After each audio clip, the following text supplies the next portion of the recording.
오늘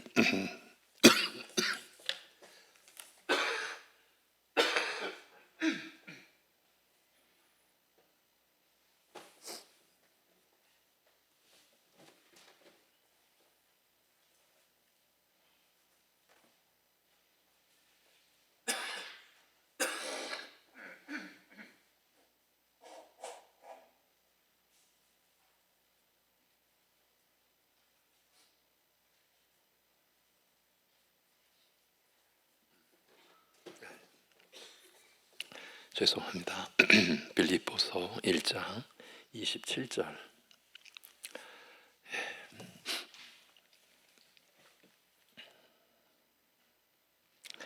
빌립보서 1장 27절.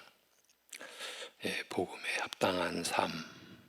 오늘 첫 번째 시간으로 삼았습니다. 복음에 합당한 삶. 오직 너희는 그리스도의 복음에 합당하게 생활하라. 이는 내가 너희에게 가보나 떠나 있으나 너희가 한 마음으로 서서 한 뜻으로 복음의 신앙을 위하여 협력하는 것과, 여기까지입니다.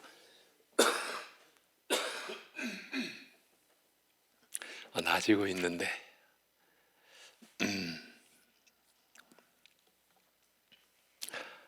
갑자기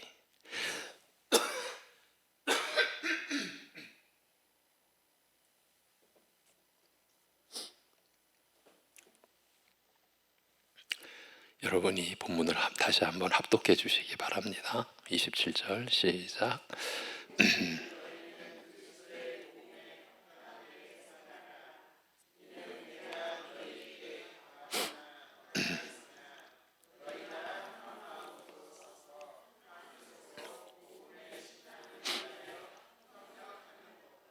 네, 아멘. 산상수훈의 말씀을 전해왔는데 1월 한 달 동안은 복음에 합당한 삶의 이 빌립보서 말씀을 좀 보려고 합니다. 송구영신 예배의 말씀을 이제 이어가는, 사실은 송구영신 예배의 본문은 뒤에 내용인데, 우리가 이렇게 살아야 할 이유, 근거, 그것을 먼저 우리가 송구영신 예배를 통해서 이 말씀을 나눴습니다. 우리에게 본을 보여주신 그리스도께서 우리가 어떻게 살아야 할지, 신자로서의 인생의 길과 목표를 제시해 주신 그 구체적인 삶, 복음에 합당한 삶을 4번에 걸쳐서 좀 나누어 보겠습니다. 이 빌립보서 안에서 그동안 바울은 자기의 고난받는 실제 삶을, 옥중서신이라고 하죠. 빌립보서를 여러 옥중서신 가운데 하나입니다.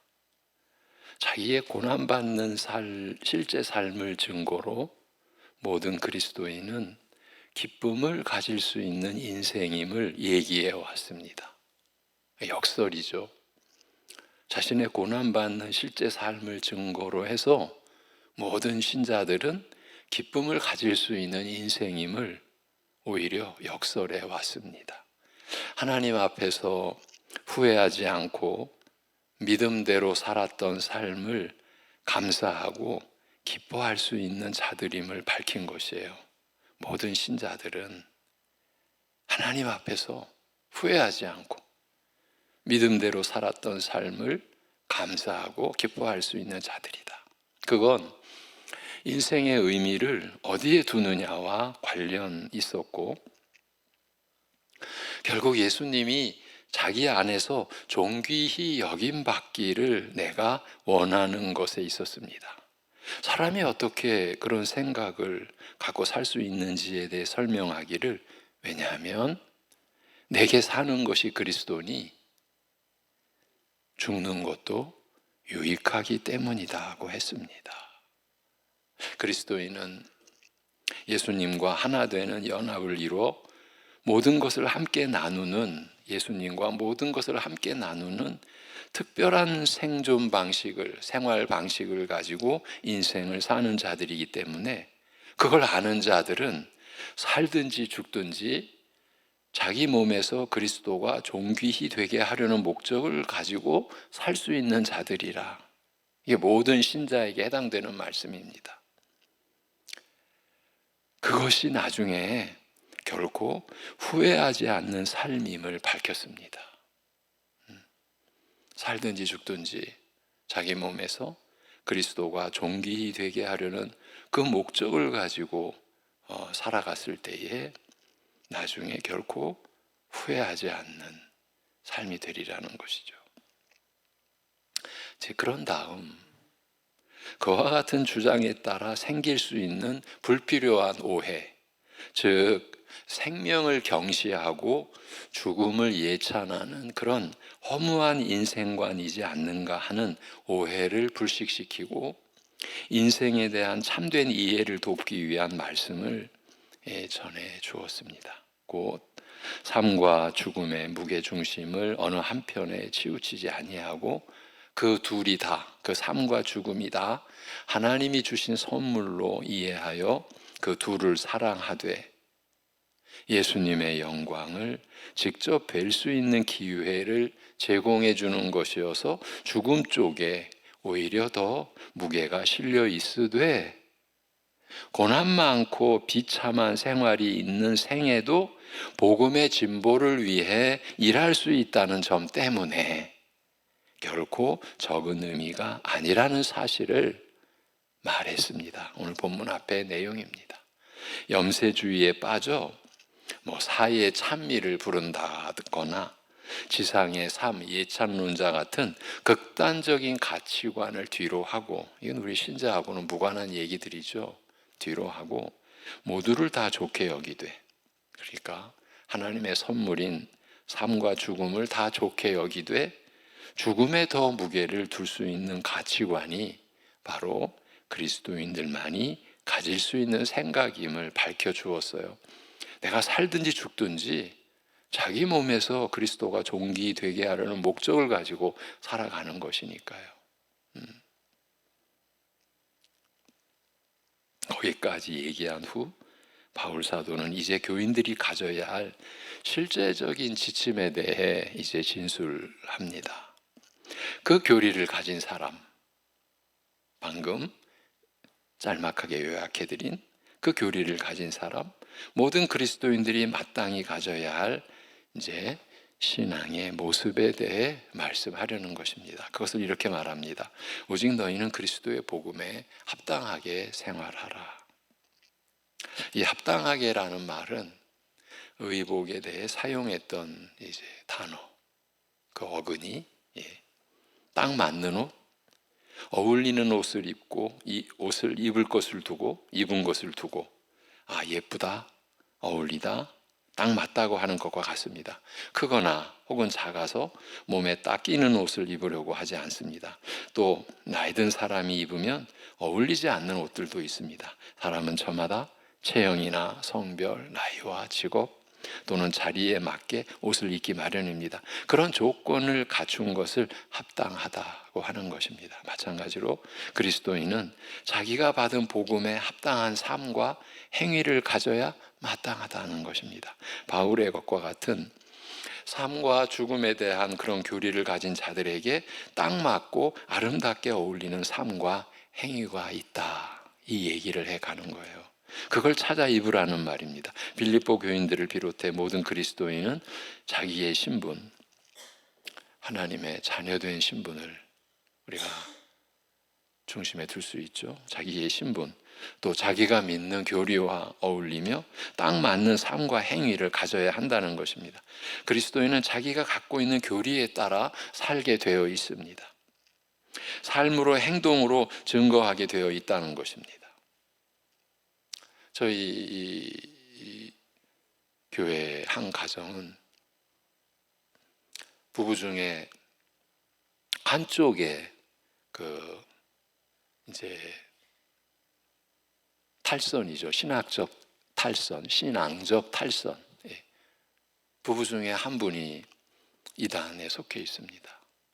놀랍게도요, 그 이단 쪽에 속한 분은 자기가 갖고 있는 교리에 따라 살아냅니다. 예. 자기가 갖고 있는 그 이단의 교리를 삶으로 행동으로 증거하며 삽니다. 그래도 남편에게, 내가 성을 안 밝히려고 그랬는데 남편에게 끊임없는 고통을 주고 자녀들에게도 끊임없는 아픔을 주고 있습니다. 너무나 놀랍게도 그 이단의 교리를 가지고 살아가고 있어요. 제가 역설적으로 얘기한 겁니다. 우리 신자들이 그래야 된다는 겁니다. 자기가 하나님께 받은 믿음, 그 믿음을 구성하는 교리에 따라 삶으로 행동으로 내가 받은 믿음, 내가 받은 생명의 교리를 증거하게 되어 있다라는 것이에요. 기독교 신앙은 절대 책으로 끝나는 것이 아닙니다. 제가 아주 평이하게 믿음은 삶입니다, 이렇게 표현해 드렸었잖아요. 한 사람의 실제적인 삶의 모습에서 그가 믿는 것이 무엇인지를 드러내게 되어 있습니다. 그의 삶이 그 사람의 믿음에 대한 증거인 것입니다. 신조를 외우고 신앙 고백서를 달달 외워서 쓴다고 해도 그것이 그를 믿는 자라는 온전한 증거는 되지 않습니다. 그 사람의 사는 모습, 행동하는 것에서 이 사람이 과연 구원 얻을 믿음을 가진 자들인지, 바른 지식을 가지고 후회하지 않을 인생을 사는 자들인지를 가리게 되었습니다. 사도 바울이 갖고 있는 삶과 죽음의 의미에 대한 생각을 함께 갖고 있는 그리스도인은 그가 가지고 있는 믿음과 삶이 일치해야 합니다. 그의 생활은 그가 마음으로 받은 복음에 맞는 옷이어야 합니다. 세상이 부러워하는 옷을 입는 것이 아니고 복음에 맞는 옷, 복음을 갖고 있는 사람이 입기에 알맞은 삶과 행위를 입으라고 합니다. 은근히 교인들도 세상이 입는 옷을 입으려 하는 경향이 있습니다. 거대한 건물을 소유한다거나 돈이 많거나 하는 것들입니다. 그런 건 세상이 더 많이 갖고 있습니다. 바벨탑을 쌓아 자기 이름을 내려 하는 것은 세상이 오래전부터 입어왔던 그들의 옷입니다. 우리는 우리가 받은 복음에 합당한 생활을 옷 입어야 하는 것이죠. 사도는 오늘 본문에서 그 점을 두 가지로 얘기하고 있습니다. 사실 복음에 합당한 생활을 정의하자면 많은 지면이 필요하겠지만 바울은 여기서 빌립보 교인들이 처한 형편에서 크게 중요한 점 두 가지를 말씀하고 있습니다. 첫째는 한 마음으로, 지난 개혁판에서는 일심으로라고 되어 있어요. 일심으로. 한 마음으로 서서 한 뜻으로 복음의 신앙으로 함께 싸우는 것이라고 합니다. 오늘은 이 첫 번째 것만 살펴야 되겠습니다. 첫 번째 것을 살피는 것만 해도 사실은 오늘 시간이 부족하다, 이렇게 여겨집니다. 이 말씀은 교회는 근본적으로 세상과 전투를 벌이는 나라라는 의미가 함축되어 있습니다. 이 협력한다는 말은 함께 전투한다, 함께 싸운다는 뜻입니다. 무엇을 위해 협력하느냐? 싸우기 위해서, 전투하기 위해서 함께. 단체 경기에 임하는 선수들처럼, 남북한 전쟁처럼 우리는 영적 전쟁에 투여된 군인과 같습니다. 우리는 복음을 받아들이는 순간, 예수님을 믿기로 결심한 순간 영적 전쟁터에 보내진 군병임을 인식해야 합니다. 세상은 유형무형의 공격을 교회에 가하고 있습니다. 이 공격의 유형을 간단하게나마 살펴볼 필요성이 있습니다. 지금 우리는 복음에 합당한 삶, 복음의 생활에 알맞은 옷, 지금 이 말씀을 받고 있는데 그 첫 전개되는 내용이 함께 전투하는 내용이에요. 한 마음으로 서서 한 뜻으로 복음의 신앙으로 함께 싸우는 것이에요. 복음에 합당한 삶이. 신자로서요, 복음의 내용, 복음의 본래의 것, 본질이라고 표현할 수 있겠죠. 그 내용에 대해서 사실은요, 해가 갈수록 더 주목해야 되고, 주의를 기울여야 되고, 주시해야 되고, 우리의 영생의 근거잖아요. 예. 나이 들어가며 주님 배울 날이 가까워오는 그 시간의 섭리 속에서 나에게 주님께로 이끄는 영생을 주는 그 복음의 내용에 대해서 우리가 가볍게 여긴다면 영생을 가볍게 여기는 거잖아요. 그 영생을 받은 신자된 나를 가볍게 여기는 거잖아요. 예.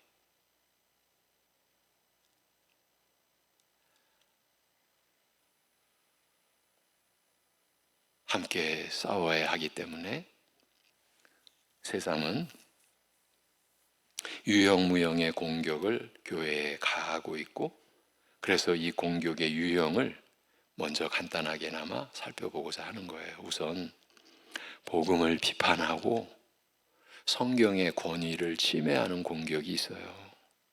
소위 고등 비평이라고 하는 신학 운동입니다. 성경을 멋대로 해석하고서는 이것은 믿고 저것은 믿지 말라고 말하는 자들이 있어 왔습니다. 그런 자들일수록 사람의 권위를 내세우면서 카리스마라는 것을 자랑하면서 많은 사람들을 포로로 사로잡아 왔습니다.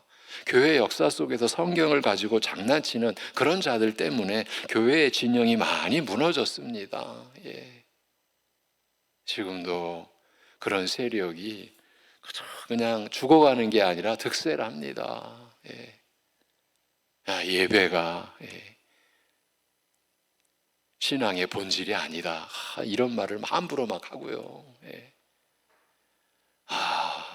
신앙은 깨달음에 있다. 근데 그 깨달음의 주체가 자기거든요. 자기가 깨달아야 되는 거예요. 불교와 거의 비슷하게 갑니다. 그런데 사람을 띄워주니까 사람들이 좋아하는 거예요. 그게 죄성이잖아요. 창세기 3장에서 시작된 하나님 같이 되려고. 하나님 필요 없어. 계명 필요 없어. 난 자유롭게 살 거야. 그런 맥락이죠. 스스로 깨닫는 거예요. 자기가 다 깨닫는 대로 살아라. 그게 자유롭게 신앙생활 하는 거다. 여러분 그러고 살고 싶으십니까? 우리는 그리 가라 해도 두려워서 못 가는 거예요. 죄송하지만 그런데 한번 빠졌던 저는 정말 두렵습니다.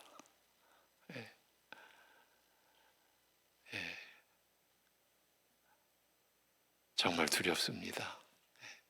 교회에서 하는 여러 가지 프로그램, 신학 운동 같은 거 같이 하자. 저는 같이 못 갑니다. 왜? 그 구렁텅이에 빠져봤던 두려움, 무서움, 그 진절머리 나는 그 처절함, 여러분. 그런데 막들 갑니다.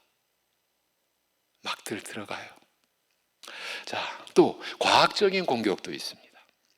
이런 공격은 날이 갈수록 기승을 부리고 있습니다.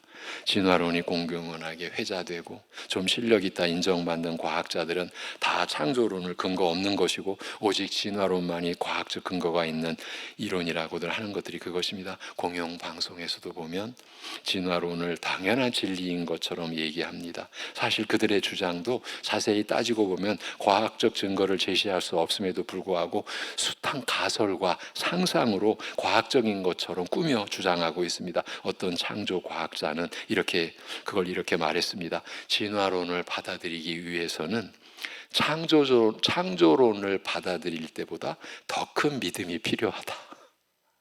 왜? 숱한 가설과 상상이니까요. 그러니까 증거 없는 것을 증거가 있다고 우기고 이게 진리라고 한다는 것이에요. 우리와 우리 자녀들은 그런 류의 얘기들, 곧 거짓이 진리인 것처럼 가르치는 교육을 받고 자라고 있습니다. 믿음이 싹을 피우기도 전에 과학이라는 이름으로 진리를 가려버리는 것입니다.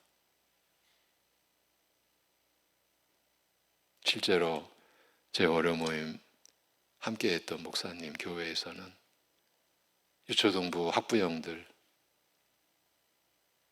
전부가 다 우리 자녀들 학교 보내지 않기로 결의하고 그 교회에서 대안학교를 세웠습니다.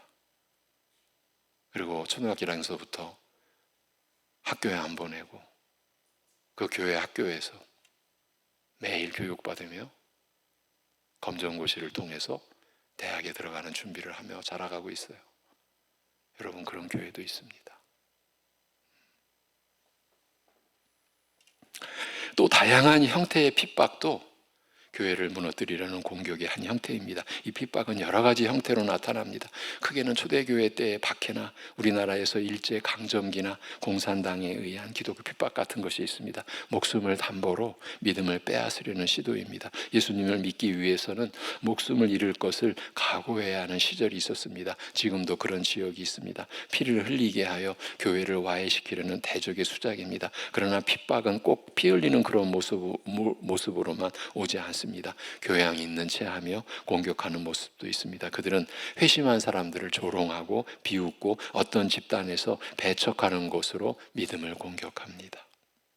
그들 가운데 믿는 자로 살아가기 힘들게 만드는 것이 미묘한 핍박입니다. 승진해서 누락시킨다든지 왕따를 시킨다든지 공공연하게 혐오스러운 눈빛을 보낸다든지 하는 것이 그런 것들입니다. 모두 다 교회를 무너뜨리려는 공격의 한 형태입니다. 오늘날도 이런 현상은 변함없습니다.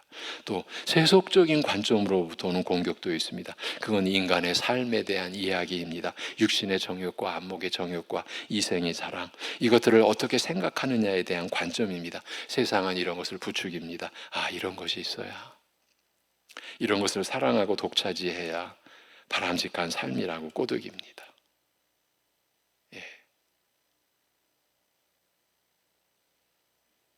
지났으니까 고통 중의 말씀을 전합니다. 저희 교회에서 한 가정이 우리 교회에서, 교회 학교에서 자꾸 세상적인 것을 얘기한다. 그래서 우리 가정은 안타깝지만 송내중앙교회를 떠난다. 제가 학예 휴가를 출발하는 날 아침에 그 가정의 전화를 받았습니다. 무너지는 심정. 여러분, 이게 우리 교회 안에서 있었던 일입니다. 그때 아픔은 정말 컸습니다. 휴가가 다 날아갔죠.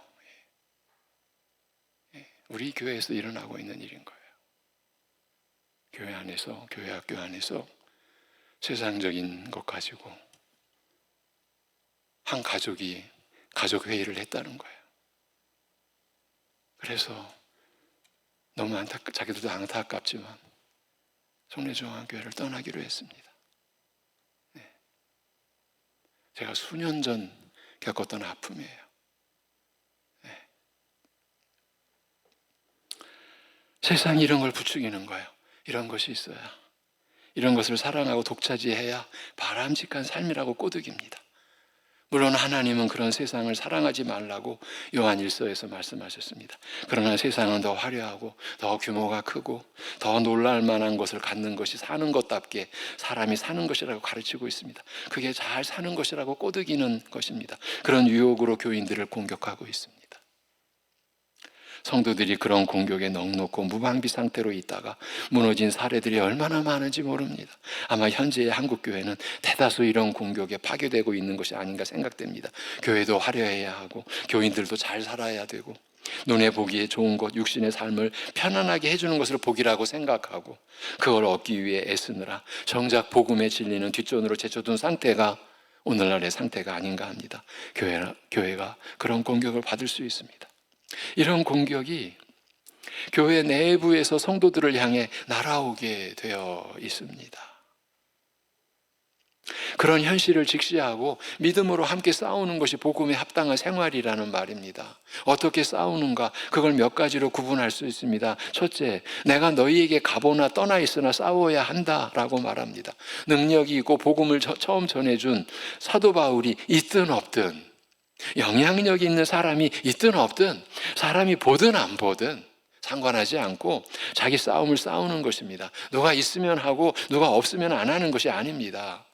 우리 신자의 이 영적 싸움은 그렇습니다. 사람이 보면 하고 안 보는 데선 타협하는 그런 것이 아닙니다. 누가 보든 안 보든 자기가 어느 쪽에 속한 군병인지를 기억하여 자기 주를 위해서 충성하는 것입니다. 사람이 있든 없든 공적이 드러나든 묻히든 그게 무슨 상관이 있습니까? 사람 시선을 의식하지 않고 또 사람 의지하지 않고 자기 싸움을 싸우는 것이에요. 둘째, 너희가 한 마음으로 일심으로 서서 싸워야 한다. 한 마음으로 물러서지 않는 정신을 발휘해야 한다. 전투에서는 물러서지 않는 투혼을 갖는 것이 당연합니다. 상대가 조금만 강하게 나오면 지레 겁을 먹고 타협하거나 도망치는 자들은 군병에 어울리지 않습니다. 모든 그리스도인은 담대할 필요가 있습니다. 그리스도께서 이미 승리하셨기 때문입니다. 우리는 그분의 종이자 그분을 위해 이미 이긴 싸움을 싸우는 군병이에요. 우리가 이길 수 없는 대적들은 없습니다. 그래서 다양한 형태로 공격해오는 대적들을 그 종류에 알맞은 방식으로 대응하는 것입니다. 이론적인 것은 보다 더 깊은 연구와 성실로 답변하며 대답할 말을 준비하는 교회가 돼야죠. 예. 조롱과 모욕과 왕따는 견뎌내고요. 예. 믿음 때문에 직업적인 불이익을 당한다면 당할 각오를 해야 하지 않겠습니까? 죽임 당하는 것입니다. 칼을 들고 맞서 싸우는 것이 이기는 것이 아닙니다. 제가 어제 송구영신 예배 인도하는데 제 마음 한구석에는 제가 입으로 뱉지는 않았습니다만 계속 출렁거리는 생각, 이기는 게 신앙생활이 아니다. 이건 세상의 논리다. 칼을 들고 맞서 싸우는 것이 이기는 것이 아닙니다. 예수님의 나라에서는 누가 죽이면 죽임 당하는 것이 이기는 것입니다. 그게 더 어렵습니다. 그러나 주님도 죽임 당함으로, 죽음 당하심으로써 승리자의 영광을 얻으셨습니다.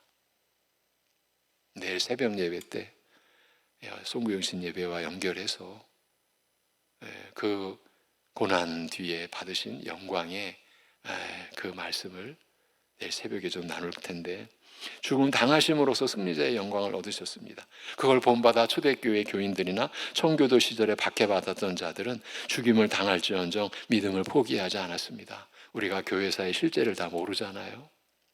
종교개혁 이후에 수많은 개신교도들이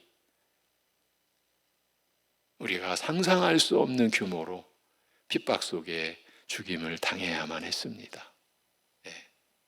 그 일부 청교도들이 태평양을 건너 신대륙을 개척한 것이 지금의 미국, 캐나다 그 땅덩어리가 되는 것 아닙니까? 그들은 죽임을 당할지언정 믿음을 포기하지 않았습니다. 그게 승리하는 방식인 줄 알았기 때문입니다. 그들은 죽음 앞에서도 물러서지 않았습니다. 다양한 방식으로 오는 공격에 적절한 방식으로 대응할 줄 알았습니다. 피하지 않았고 물러서지 않았습니다. 두려워 도망치지도 않았고 힘들다고 포기하지도 않았습니다. 유혹에 넘어가지도 않았고 지레 겁먹고 항복하지도 않았습니다. 승리하신 예수님을 믿었기 때문입니다. 그리고 어떤 것을 하나님이 승리로 여기시는지를 알았기 때문입니다. 셋째, 복음의 신앙으로 싸워야 한다고 말합니다. 여기서 이제 우리 한글 번역 복음의 신앙을 위하여, 이 위하여라는 말씀은 복음의 신앙으로라는 뜻에 더 가깝습니다. 둘 다 좋은 의미고 충분한 여지가 있는 말이지만 이 신약 언어 헬라어가 가리키고 있는 용법은 복음의 신앙으로, 즉 복음을 믿는 믿음을 가지고 전투에 임해야 한다. 믿음으로 싸우라는 말입니다. 좀 전에도 얘기했지만 칼을 들고 위협하는 로마 군사들 앞에서 초대교회 교인들은 칼로 맞서 싸우지 않았습니다. 게릴라 부대를 조직하여 황제 암살단원을 훈련시키지 않았습니다. 그들은 믿음으로 싸웠습니다. 끝까지 믿음을 잃지 않는 것이 이기는 것임을 알았기 때문입니다. 하나님은 그것을 승리로 보신다는 것을 배웠고 알았기 때문입니다. 예수님을 잡으러 온 대제사장의 부하의 귀를 칼로 베었다가 주님께 한 소리 들은 베드로의 경우에서도 그 점을 분명히 하셨습니다. 하나님은 원하시기만 하면 하늘의 천사들을 다 보내서 저들을 다 쓸어버릴 수 있었습니다. 그러나 예수님은 그걸 구하지도 않으시고 묵묵히 죽음의 길을 걸으셨습니다. 끝까지 믿음을 버리지 않는 것이 승리였기 때문입니다. 우리에게도 그것을 요구하고 있습니다. 여러 가지 다양한 형태로 우리의 믿음을 부인하게 하려는 세상의 공격에 대해서 끝까지 믿음을 지키는 것, 이것이 참된 승리의 길입니다. 복음을 믿는 믿음으로 싸우는 것입니다. 조직이나 프로그램, 무슨 시스템, 무슨 규모나 의식을 더 풍성히 하고 더 화려하게 해서 이길 수 있는 싸움이 아닙니다. 믿음이 우리를 이기게 해줍니다. 진리의 말씀을 믿는 믿음으로 우리는 싸워야 합니다. 마지막 네 번째로, 우리는 함께 싸워야 합니다. 예. 협력한다는 말은 함께 전투한다, 함께 싸운다는 뜻이라 했습니다. 성도들은 세상의 공격에 대해 함께 싸우는 자들입니다. 복음에 대한 믿음이 우리의 강력한 무기이며, 복음에 대한 믿음이 그 무기를 사용하여 영적 전투에 임할 수 있도록 모든 교인들이 힘을 합하며 복음을 공유하고 함께 기도하고 서로 위로해야 한다라는 것입니다. 모이기를 힘쓰는 것도 같은 의미입니다. 같은 믿음을 가진 사람은 만나기만 해도 힘이 됩니다. 같이 있는 것도 대단한 힘을 얻습니다. 믿는 자들을 함께 모여 예배하게 하신 하나님의 뜻이 거기에도 있습니다. 혼자 가면 멀리 가지 못할 것도 함께 있으면 오래 갈 수 있습니다. 이걸 뒤집어서요, 어른이나 아이들이나 함께 모여서 작당을 해서 못된 짓 하잖아요. 혼자서는 못하거든요. 이걸 우리는 또 뒤집어서 선한 싸움을 함께 싸우라고 말씀하시는 거예요. 일반적으로도 적용되는 일반적으로 적용되는 보편적인 진리 중에 이런 말이 있습니다. 빨리 가려면 혼자 가고 멀리 가려면 같이 가라. 들어보셨죠? 예. 빨리 가려면 혼자 가라. 예. 빨리 먼저 가서 1등 하려면 혼자 가. 그러나 멀리 가려면 같이 가라. 혼자 가면 잠깐은 빨리 갈 수 있습니다. 그러나 오랜 시간이 지난 뒤에 보면 천천히 가더라도 함께 가는 사람들에게 뒤처질 수밖에 없습니다. 혼자 들지 못할 것도 여럿이 들면 들리기도 합니다. 혼자 견딜 수 없는 것을 함께 견디면 가능합니다. 여러분이 사시면서 경험하는 그게 가족의 힘 아닙니까? 가족의 힘이 뭡니까? 함께하는 힘이지 않습니까?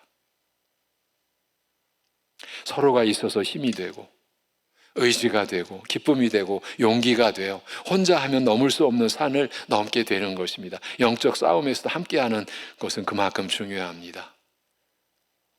믿는 자의 모임으로 하나님이 교회를 세우신 본질적인 뜻도 여기에 포함되지 않겠습니까? 이와 같은 방식으로 영적 싸움에 임하는 것이 빌립보 교회가 가져야 할 특별한 삶의 방식이었어요. 이게 바울처럼 삶과 죽음에 대한 균형 잡힌 이해를 가진 모든 믿는 자들이 입어야 하는 복음에 합당한 첫 번째 삶과 행위입니다. 삶에서 이런 싸움을 싸우는 자들이어야 한다는 말입니다. 그것이 복음을 가진 그들에게 맞는 삶의 옷이라, 복음을 가진 그들에게 어울리는 생활의 옷이라고 합니다. 여러분, 그런데 교회의 하나됨을 해친다면 그거는 지금 누구를 위한 겁니까? 사실 제가 여러분에게 교회를 섬기실 때 제가 죄송하지만 이렇게까지 표현했죠. 잘하는 것보다 함께 하는 게 우선입니다. 빨리 하시는 것보다 함께 하시기 위하여 늦게라도 하십시오까지. 왜? 우리의 본성은 아니거든요. 뭔가 하려고 하면요, 잘해야 된다. 사실은 이게 다 나쁜 게 아니잖아요. 다 그건 옳은 거잖아요. 근데 우리는 하나님 나라라는 거죠. 그렇게도 제가 강조를 하잖아요. 우리는 지금 하나님 나라의 삶의 방식을 배워야 하는 겁니다. 교회니까, 영생의 나라니까, 영원히 살 나라를 우리가 이미 영생을 받은 자로 육신을 입은 이 땅에서 우리가 훈련하는 거니까 빨리 가는 것보다 함께 가시라고, 잘하는 것보다 제발 함께 하셔달라고 그렇게 부탁을 드려왔던 거예요. 제 의도가 무슨 제 어떤 주장이 아니라 그 복음에 합당한 삶의 한 중요한 대지가 되고 요지이니까. 잘하는 사람만 모이는 게 아니라고요. 여러분, 제가 어제 송구영신 예배 때 서두를 다 똑같다. 하나님 앞에 사는 것 똑같다. 제 가족 중에 한 분이 오랜 신앙생활을 하셨다가 많은 여러 가지 또 그분도 굴곡을, 교회에서 받은 상처와 여러 가지 굴곡 속에서 여러 이제 상황을 겪으시고 결국 우리 교회에 이제 정착을 하시게 되셨습니다. 그런데 그런 얘기를 뜻밖의 하셨어요. 송내중앙교회에 와서 교인들이 다 똑같다, 목사도 똑같다, 처음 들었습니다. 그 말 듣고 집에 가는데 그 아내 되시는 분이 증언을 해주시는데 남편분이 가면서 똑같대, 다 똑같대, 다 똑같대, 그 얘기를 계속 하더라는 거예요. 새가족 나눔 속에 나누거든요. 새가족반에서는 이렇게 서로 대화 많이 하는데 그 얘기를 하시더라고요. 저에게 준 하나님의 은혜였습니다. 똑같다. 네. 여러분, 어제 제가 송구영신 예배 때도 그 말씀을 여러분과 나눴잖아요. 여러분, 우리 사실 똑같잖아요. 그리스도의 은혜로 우리가 대속의 은혜로 구원받았잖아요. 그리스도를 믿음으로 하나님의 자녀 됐잖아요. 다를 바가 뭐가 있어요? 우리 인생의 목표가 그리스도를 닮는 거잖아요. 그리스도의 마음을 같이 품는 거잖아요. 아무런 차등이 없고 차별이 없고 구별이 없어요. 네. 근데 교회가 이걸 지켜가야 되잖아요. 근데 교회에서 차별을 만들어내면 누가 제일 좋아하겠어요? 사단이. 사단이 얼마나 낄낄대겠어요. 아, 저거 봐라. 결국은 지들 하고 싶은 대로 계급 만들고 차별 만들고 잘한다 잘한다 그러지 않겠어요? 예. 예. 말씀을 마무리합니다. 바울이 이렇게 말씀하는 이유는 이것이 바로 영원토록 후회하지 않는 인생을 사는 유일한 길이기 때문입니다. 어떤 일을 당한다고 해도 심령 깊은 곳에서 우러나는 거룩한 기쁨을 누리는 길이기 때문입니다. 이제 두 번째 옷은 다음 수요일 날 나누도록 그렇게 하겠습니다. 기도하겠습니다. 하나님 아버지, 삶과 죽음이 우리에게 얼마나 가까이 있는지 절감하는 그런 때에 그 삶과 죽음을 우리가 하나님이 주신 선물인 줄로 알고 어찌 받아들여야 하는지를 말하는 바울 사도의 옥중서신의 이 말씀을 통해 오늘 우리가 복음을 받은 우리 신자들이 그 복음에 합당한 삶을 사는 방식을 우리에게 말씀하여 주셔서 감사합니다. 아버지 하나님, 주님의 몸된 우리 송내중앙교회가 이러한 진리의 말씀으로 세워지게 하여 주옵소서. 영생의 나라인데 사람의 주관으로 사람의 생각으로 세워질 리가 없고 세워졌다 해도 무너질 수밖에 없는 그런 진실을, 그런 사실을 우리가 정신 차려 기억하고 잊지 않고 진리의 말씀에 붙들리고 진리의 말씀으로 우리가 서가고 아버지 하나님, 우리가 일심으로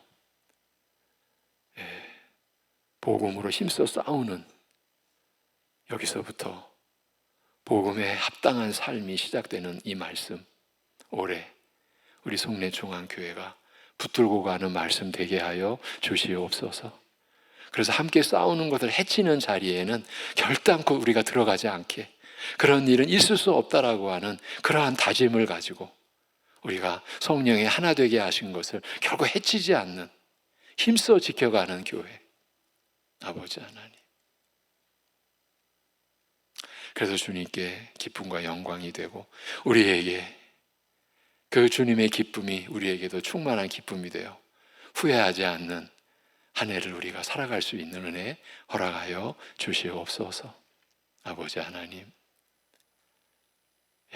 3일이 지난 지금도 참으로 슬픔의 가닥은 결코 잡히지 않고 더 상실과 충격과 정말로 통탄에 맞지 않는 아픔과 고통에 차오르는 그 모한 땅, 우리 유가족들 긍휼히 여기사 참으로 하나님 아버지 하늘로부터 내려주시는 위로의 은혜로 붙들어 주옵시고, 이 나라가 이러한 고통과 아픔을 진정으로 교훈 삼고 싸우지 않는 나라, 참 어떻게든 서로를 돕는 나라, 그러한 나라로 갱신해가는 갱생의 계기가 되는 이런 아픔이 될 수 있도록, 치유되는 아픔이 될 수 있도록 아버지 하나님 역사하여 주시옵소서. 우리 주 예수 그리스도의 이름으로 기도하옵나이다. 아멘.